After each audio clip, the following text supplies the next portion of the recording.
So this weekend was the Bluegrass States Games, and that is, if you're not familiar with that, they have all kind of different sports, and people come to play in these Bluegrass States game. I believe they start on Friday and I think they end on Sunday.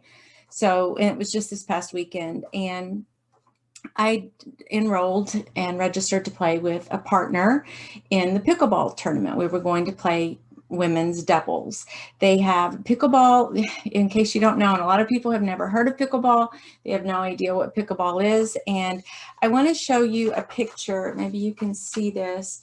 This part right here that's in blue is an actual tennis court, and inside of that, the green that you see, that is the size of a pickleball court. So it's much smaller than an actual tennis court. And in tennis, of course, you use a racket. In pickleball, you use what's called some people call it a racket, but it's, I guess, better fitting would be a paddle. And then this is a pickleball, if you can see that, where I can put it. And this particular one is for outdoor play. I think I have another one very similar, but the size of the holes varies a little bit. So some are built for indoor play and the holes are much larger, and others are built for outdoor play with smaller holes because of the wind. So it makes the ball a little bit heavier. And so basically pickleball it's taking the country by storm. And it is a sport for every single age group, which is so fun. I absolutely love playing pickleball.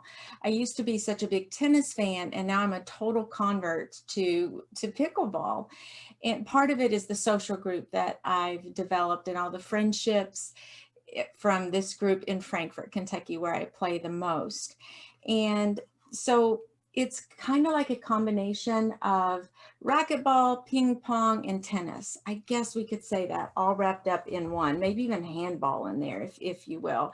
But it's very fast paced, and which to me makes it so fun. Typically a game is played until 11 points, and you have to score to actually earn the point. And there are all kind of funky little rules that are a little bit different than what you might have, say, in tennis. For example, if you are receiving the ball, then let's say your opponents are serving. And so if my partner is further back to receive the serve, and I would be standing, say, up to what's called the kitchen line, or this no volley zone area on the court, one partner would see your caddy corner like that.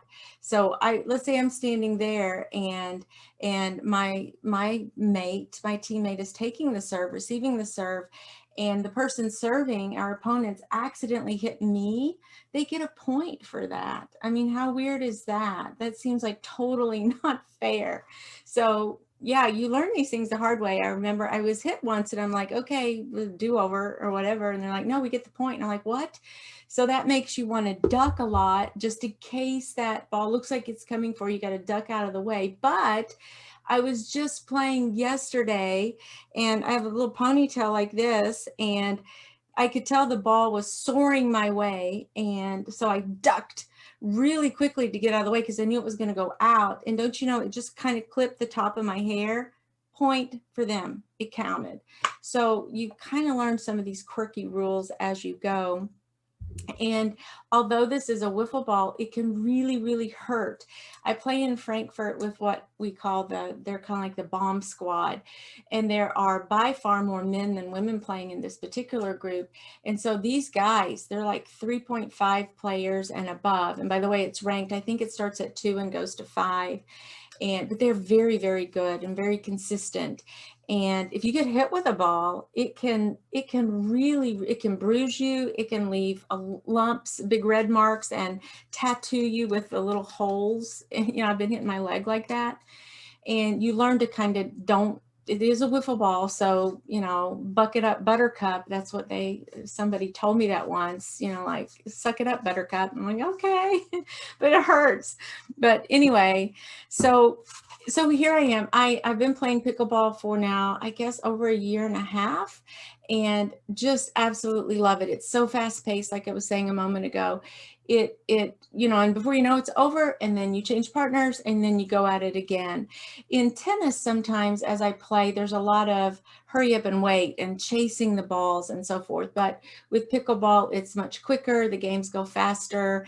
You change partners a lot. It's just a lot of fun. It's very engaging, and I've absolutely enjoyed this. It's a great cardiovascular exercise. In Kentucky, we're just sweating our guts out because sometimes it's so hot outside and humid, but then you feel like, okay, I'm detoxing that way. So I just couldn't say how much I love it. So I decided my partner and I enrolled and registered for this pickleball tournament, the portion of the Bluegrass States Games. And if I could even explain to you just how excited I was about that day, and which was Saturday, and I was like smiling. I couldn't stop smiling. I could not wait to get on the court. I just had these visions that we were going to sweep that entire tournament and take them by storm. Now they do categorize you by age, and so of course we went into the 50 and over. And by the way, pickleball is good for everybody. It is good for the young. My kids like playing it. I've got my boys now playing a little bit, and then no matter how old, there's a lady who plays, I think she's 84, and she comes out and plays. So many churches are doing this as well, and it's just so much fun. And if you play, you'll see why. But at any rate, the whole reason I'm even sharing this, by the way, and I should have started with this, is because number one, I want you to see that I am a real person, and I have faults and I have struggles. And obviously I'm in the Choose to Think ministry. That's my business. That's what I preach. That's what I teach. But I wanted to use this as an example to show you that I also have to practice what I preach, and that sometimes I also get stuck in toxic thinking. Maybe not stuck there, but I begin to engage toxic thoughts.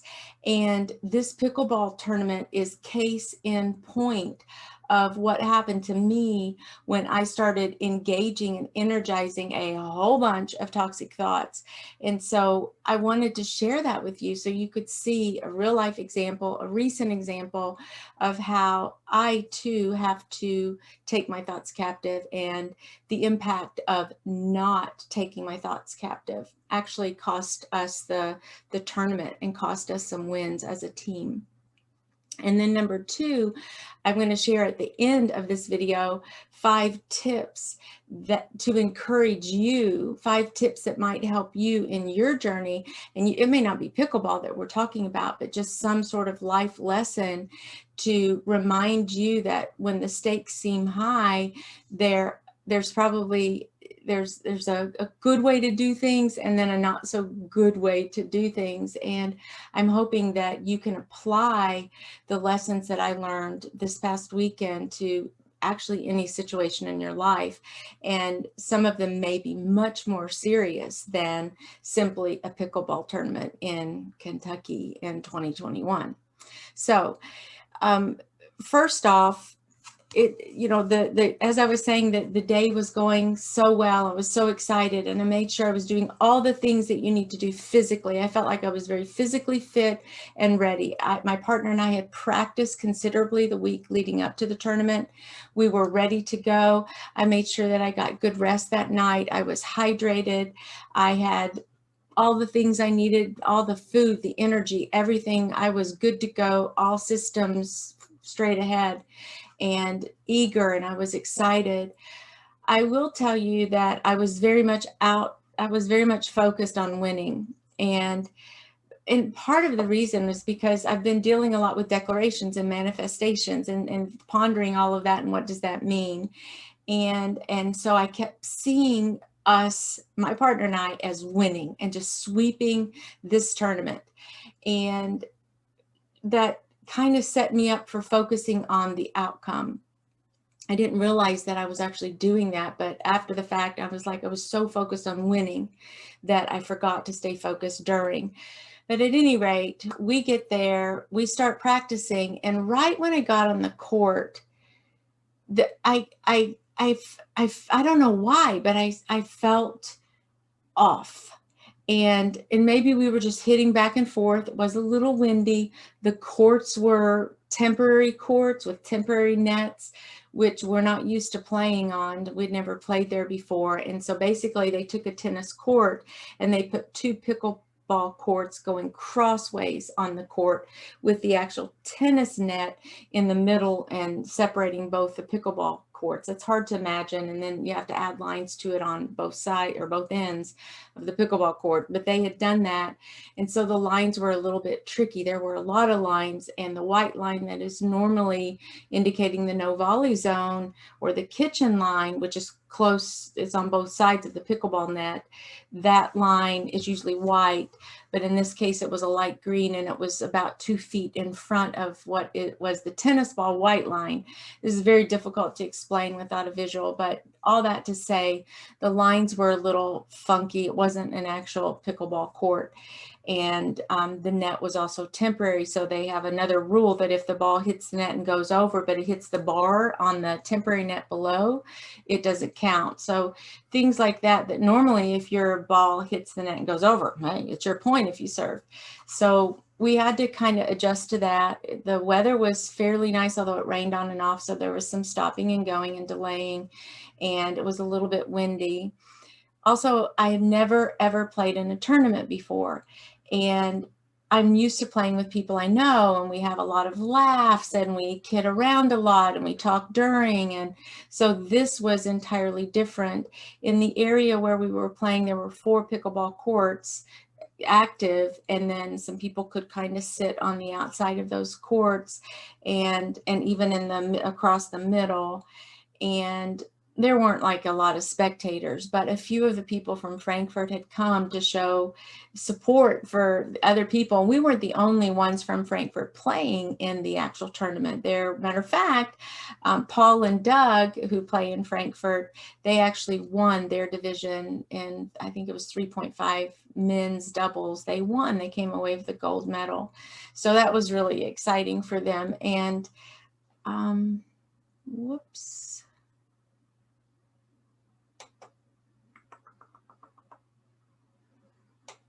Am I still live? Sorry, my screen went dead on me. Yeah, okay, I'm sorry. Let's see. So anyway, there were some spectators there. That's kind of the background of the actual, what it was like. And so, but I was just a teeny bit off. I knew I was off, but I wasn't willing to admit that I was off, because once you say I'm off, then that kind of tumbles, your thoughts in the wrong direction. And so I just thought, oh, I've got the jitters, I'm going to work that out. And then we kept hitting and practicing, and all that was well and good. And so the way that the tournament was designed is we would do, let's see, we had a round robin pool where we played 4 matches, and then based on the results of those matches, those 4 matches, we would then be seeded for the actual tournament play. So the first 4 rounds would go to 11 points and break by 1, like you only had to win by 1. And then the actual tournament play, actually those games would go to 15 points, and you had to win by 2 points, which we had never played a 15-point game either. So there were a lot of novelties and new things about this particular tournament that I'd never experienced before. I'm not making excuses. Trust me, I totally embarrassed myself on this day. But anyway, so I just shook it off and thought, okay, it's going to be okay. It's going to be okay. And so we get into that first game, and I don't remember how the score ticked up. All I know is that the ending result was we had 3 points and they had 11. And okay, that's done. That's over. Let's go for the next one. We played the next game. We lost again. It was 3 points to 11. Okay, so my frustration is now rising, and I'm still just trying to, what's going on with my thoughts? What am I doing? What am I really thinking here? This isn't turning out the way I had planned. But we kind of laughed it off, and we thought, okay, we're just going to blow the pool. And yeah, we'll have a lower seed, but then they'll think we're not good, and we'll come back in when it really counts, and we'll really just blow them away. So we laughed a little bit about that. I'll also say that in the first match, when we finally did score a point, I think they had us 8-0 when we scored our first point, and I screamed.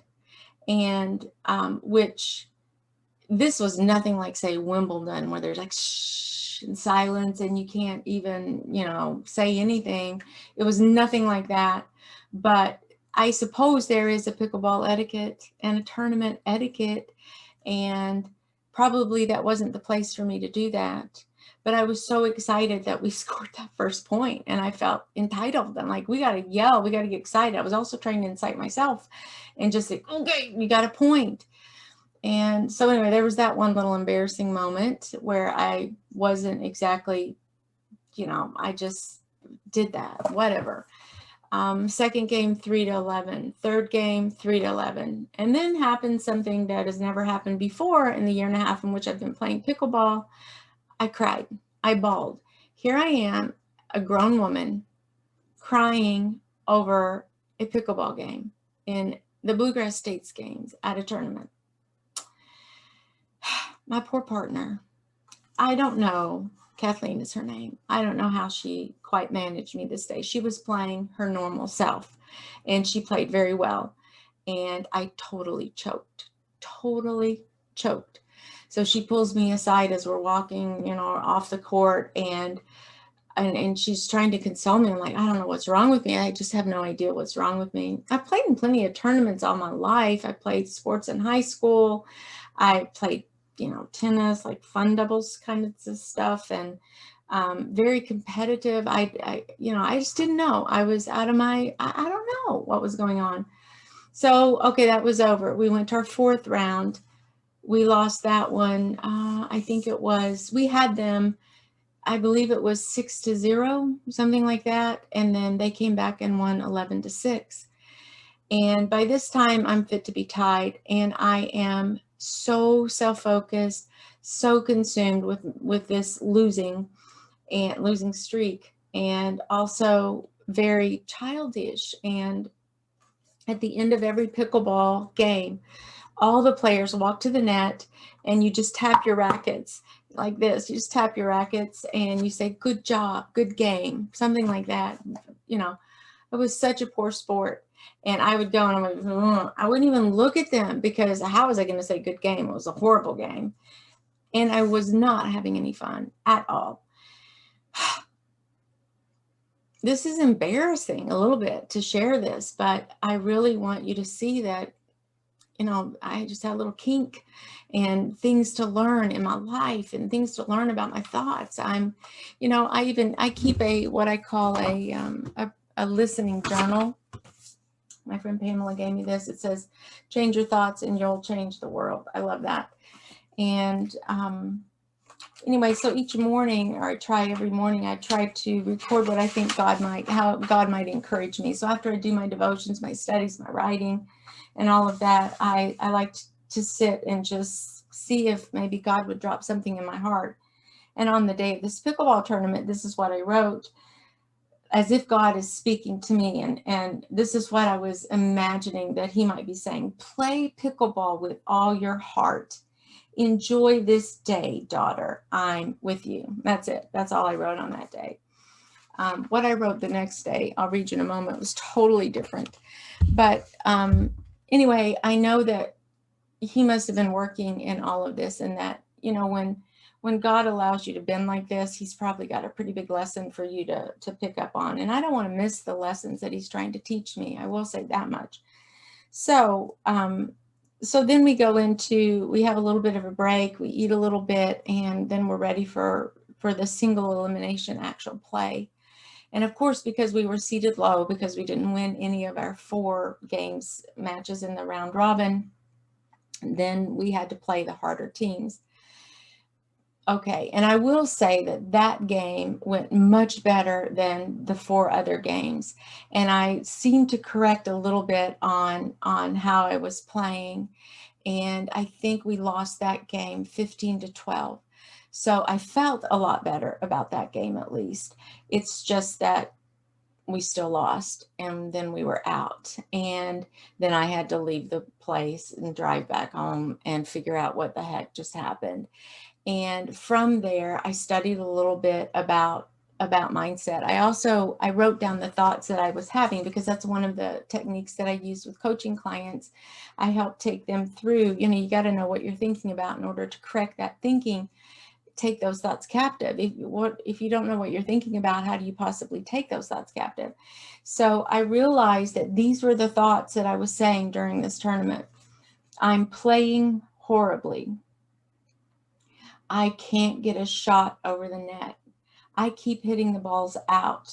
That dreaded white line is messing with me. You know, the white line that was really a tennis line, but is the traditional color for the no volley zone line or the kitchen line.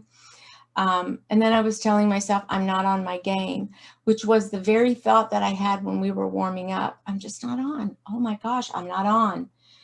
I'm off, right? I'm an embarrassment to our Frankfurt people, those folks who had come to watch us. I felt like they were probably so embarrassed of my behavior, my poor sportsmanship, my handling this loss after loss after loss. And I don't know, they were nothing but supportive. I can tell you that. And they were very kind and encouraging and all of that. But that was just a thought I had. Why am I playing like this? This isn't my best game. This court seems so short. I remember thinking, I kept hitting them out. And I'm like, what's going on? The court must be short. It seems so short to me. And really, I was just hitting them out. And then I was thinking, we're better than these other ladies. This is not fun. I had that thought. Anyway, those were some of the thoughts that I was thinking, and I needed a way to reframe those. And so I did a little bit of research and studying on what would have been a better, quote, sports mindset. And then I came up with these 5 tips. Really what I'm trying to share with you in the process is that, number 1, I had to analyze my response to failure and how I dealt with failure. Number 2, be present as you play. Be present, be in the moment. Number 3, focus and be intentional. Number 4, breathe. And then number 5, have fun, which I obviously wasn't doing. So my response to failure was when I would engage those negative thoughts, the more I said I'm off, the more I became off. The more I was saying I can't get it over the net, I couldn't get it over the net, and I didn't get it over the net. And I felt, because I was so focused on winning, I was not playing in the present moment. And I was so focused on winning that I wasn't able to deal with every time I made a bad shot or hit it into the net or hit it out or didn't get my serve in. I'm a fairly consistent player. And I think if I served 100 serves, I might hit fewer than 10 out. On this day, I hit 3 serves out in one day, and we served very little because you have to serve to score, and we scored very low. So that shows you but the point is that I energized every single negative thought I had while I was trying to get the balls over. I kept giving them life and giving them energy. And instead, I should have had a different thought that, much like when I play in Frankfurt, when we're just having fun, is to say, I missed that one. Okay, I'll get the next one, and stay present as I play and stay intentional. Each shot that I run up against, I should have just been intentional and focused on that shot. There was one point when I breathed. I tried to, take a deep breath and just calm myself down. I should have done that more. Another thing we could have done more that kind of goes along the lines of breathing and de-stressing would be to have taken some of our timeouts. I didn't even know we got timeouts, but apparently in tournament play, you're allowed 2 timeouts. And so we could have strategically used those, but we weren't accustomed to that. We just chose not to do that. And then the last thing was having fun. And because I was so focused on winning, I really forgot to have fun. Because I was so results focused in that case, I forgot to be intentional about each shot. And because I was so focused on winning, and obviously the shots I was making weren't taking us to that goal, then I was defeating myself just with all of those toxic thoughts even. Matter of fact, it's the same thing I tell my students in the Spanish classroom at university. They'll come to me and they'll say, oh, Professor Walker, I've got to get an A in this class, or I've got to pass this class, or my parents are going to kill me, or I won't get the transfer credit, or 1,000 other becauses, right? Or why I have to pass this class. And sometimes they come early in the term. I'm like, oh, why are we thinking about that? The way to pass the class is to do the things every day that you need to do. The way to win a pickleball game is to focus on every single shot. Let the result take care of itself. And so that's another thing that I learned. Now, what I wrote in my listening journal the next day says something like this. I may even need my I don't wear my reading glasses to read my own writing. So it was just as if the Lord were telling me this: I've set you free from fear, from sin, and I give you rest. You are mine, even when you fail, even when you miss a shot, when you act childishly, when you get mad at yourself, when you whine and complain, when you lose every game, when you compare yourself, when you're jealous, when you feel sorry for yourself, when you're defeated or discouraged or disappointed, when you're sad, you are still mine, and my plans for you don't change. You are in a daily fight, but the battle is mine. You are human. I think I forgot I was human. You are human. Imperfect. I also forgot that. And you're fragile, but with my spirit, you're spiritually strong to overcome and face all foes. I shine in the shadows. I have your back. And I want you to learn and to grow and to die to your flesh and to depend on me more and more with each passing day. I love you too much to allow harmful mindsets and attitudes to become ordinary and familiar to you. Stand up and dust off. Get your thoughts right. Count your blessings and give thanks in everything. Choose to think. So those are some of the lessons that I learned playing pickleball in my first tournament. And I hope that I can report to you next year, if God allows me to play next year, God willing, in the same tournament, that I do much better and that I don't stay stuck in those my thoughts got the best of me. So I hope you're encouraged by this, and I hope that you kind of maybe see me or get to know me in a new way. I'm just a little old lady over here, little old mama, a nana, having fun with this ministry, trying to encourage other women in their faith, and trying to encourage you to choose to think as well. It's not always perfect, and sometimes it's messy, but if you'll try, I'll keep trying. And I think that's it. So until next time, Dios primero y que Dios te bendiga. Ciao.